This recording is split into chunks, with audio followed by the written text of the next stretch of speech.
আপনি দোকান থেকে যে আনারস কিনে খান সেটা মাঠ থেকে আপনার হাতে পৌঁছতে কত বড় প্রক্রিয়ার মধ্য দিয়ে আসে জানেন? প্রতি বছর কোটি কোটি আনারস তৈরি হয় এই খামারে। 18 মাস ধরে যত্নে বড় করা আনারস মাত্র কয়েক মিনিটেই কেটে ধুয়ে প্যাকেট করে পাঠানো হয় বিশ্বের বিভিন্ন দেশে। সবকিছু শুরু হয় জমি প্রস্তুত করার মাধ্যমে। বড় বড় কৃষি যন্ত্র দিয়ে মাটি চাষ করা হয় যাতে মাটি নরম হয়, বাতাস চলাচল করতে পারে এবং গাছ সহজে পুষ্টি শোষণ করতে পারে। জমি সমান করা হয় যাতে অতিরিক্ত পানি জমে না থাকে, কারণ আনারস গাছ অতিরিক্ত পানি পছন্দ করে না। তাই উঁচু বেড তৈরি করা হয় যাতে বৃষ্টির পানি সহজে বেরিয়ে যায়। এরপর মাটিতে সার দেওয়া হয় যাতে গাছের জন্য প্রয়োজনীয় পুষ্টি পাওয়া যায়। শ্রমিকরা মাটির ওপর প্লাস্টিক বিছিয়ে দেয় যাতে আর্দ্রতা ধরে রাখা যায় এবং পোকামাকড় দূরে থাকে। তারপর আগের বছরের সেরা আনারস গাছের চারা ট্রাকে করে এনে বেডে লাগানো হয়। প্রতিটি গাছ হাতে লাগানো হয় এবং গাছগুলোর মাঝে প্রায় 26 সেন্টিমিটার দূরত্ব রাখা হয়। প্রতিদিন প্রায় 9000 আনারস চারা হাতে লাগানো হয়। সব গাছ যেন একই গতিতে বড় হয় সেদিকে বিশেষ খেয়াল রাখা হয় যাতে সবাই সমান পরিমাণ সূর্যের আলো এবং পুষ্টি পায়। এই খামারে প্রতি বছর প্রায় 75 মিলিয়ন আনারস উৎপাদিত হয়। গাছ লাগানোর পর প্রায় 8 মাস সময় লাগে পরবর্তী ধাপে যাওয়ার জন্য। এরপর কৃষক ট্র্যাক্টরে করে মাঠে বিশেষ স্প্রে মেশিন নিয়ে আসে এবং গাছে ইথিন গ্যাস স্প্রে করে। এই গ্যাস গাছকে সংকেত দেয় ফল ধরার সময় হয়েছে। এই প্রক্রিয়াকে বলা হয় ইন্ডাকশন। এরপর গাছের মাঝখানে ছোট ছোট ফুল জন্মাতে শুরু করে। ধীরে ধীরে ফুলগুলো একসাথে মিশে আনারস তৈরি করে। পুরো প্রক্রিয়াটি কয়েক সপ্তাহ ধরে চলে।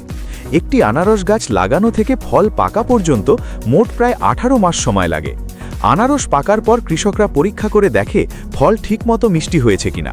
বিশেষ যন্ত্র দিয়ে চিনির মাত্রা ও স্বাদ পরীক্ষা করা হয়, কারণ আনারস কাটার পর আর পাকে না।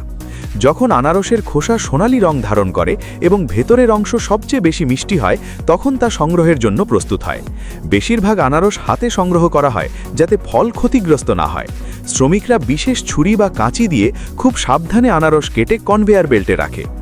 আনারসগুলো বড় কন্টেনারে রাখা হয়। মজার বিষয় হলো আনারসের মাথার অংশ বা ক্রাউন প্রাকৃতিক কুশানের মতো কাজ করে, তাই এগুলো উল্টো করে রাখা হয় যাতে পরিবহনে ক্ষতি না হয়। এরপর আনারস ট্রাকে করে ফ্যাক্টরিতে নেওয়া হয়। সেখানে প্রথমে ফল ধুয়ে পরিষ্কার করা হয়। বিশাল পানির ট্যাঙ্কে ডুবিয়ে মাটি ও ময়লা সরানো হয়। প্রতি বছর এই ফ্যাক্টরিতে প্রায় 1,40,000 টন আনারস প্রক্রিয়াজাত করা হয়। আনারসগুলো আকার ও গুণগত মান অনুযায়ী আলাদা করা হয়। যেগুলো দেখতে সুন্দর সেগুলো পুরো ফল হিসেবে রপ্তানি করা হয়, আর যেগুলোর ক্রাউন নেই সেগুলো ক্যানিং ফ্যাক্টরিতে পাঠানো হয়।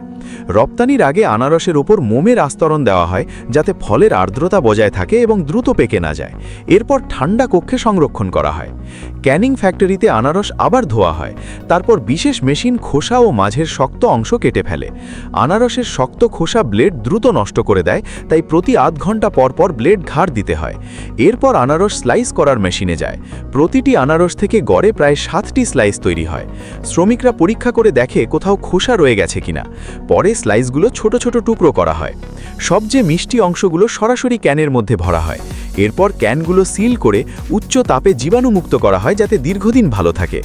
অবাক করার বিষয় হলো তাজা আনারস থেকে ক্যানজাত আনারস হতে পুরো প্রক্রিয়ায় মাত্র 20 মিনিট সময় লাগে। শেষে এই আনারসগুলো পিৎজা, ফলের সালাদ সহ নানা খাবার ব্যবহার করার জন্য বিশ্বের বিভিন্ন দেশে পাঠানো হয়। এই পর্দার আড়ালের গল্প যদি আপনার ভালো লেগে থাকে তাহলে সাবস্ক্রাইব করতে ভুলবেন না, কারণ সামনে আরও অনেক সাধারণ জিনিসের অসাধারণ গল্প নিয়ে আমরা আবার ফিরে আসব। সে পর্যন্ত ভালো থাকুন, সুস্থ থাকুন।